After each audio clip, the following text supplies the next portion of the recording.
امروز متاسفانه انصاری صاحب باز در هرات قلقله کرده، برای امیر صاحب اسماعیل خان میگه که بشنین شما نجنگین که دولت اسلامی بیاین. ای لعنت به تو، لعنت به تو فروخته شده انصاری. تا امروز نمیگفتیم، 1000 بار لعنت به تو فروخته شده. او منافق، او رزیل، او خبیث. دیروز امی وطن که نبود تو کجا بودی؟ آدم فروخته تو کجا بودی که مردم تو پس که اسلام نیست تو چی بد میکنی در محراب استاد استی؟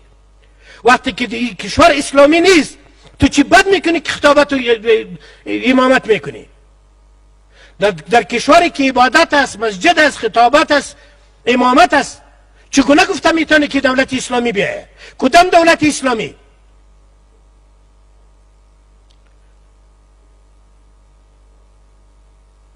یه جهال که در جامعه علما نشستند ما جوابشان گفته نیستیم و نمیمانیم که دیگه جاهل بخیزه در منبر علیه ملت ما دشمن را به شمشیر دشمن دست برده. با حکومت صدا میکنم هر آن کسی که با دشمن یک جا میشه.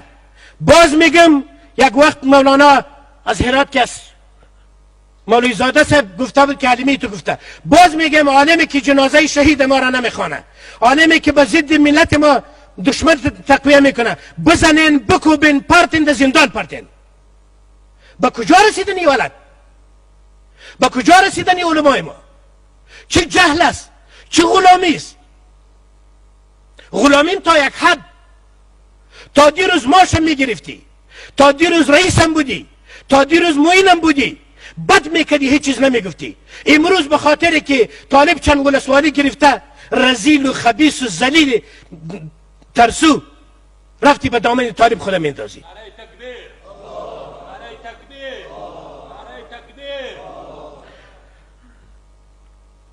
معین صاحب وزارت اوقاف، معین صاحب وزارت تعلیمات اسلامی نیست و رئیس صاحب عقیدتی وزارت دفاع و داخله.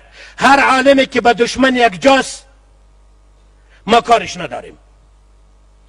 اگر توطئه میکنه، اگر تبلیغ میکنه، اگر موعظه میکنه، هر کاری که میکنه سوگن خوردیم و لاگبانمش.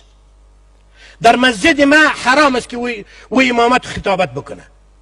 به این اندازه رذالت در اداره ما ماش میگیره. والله که از امریکایی هم ماش گرفته، والله تمام حلال حرام میخوره. و استاد میشه میگه که دولت اسلامی نیست. تو چه بد میکنی؟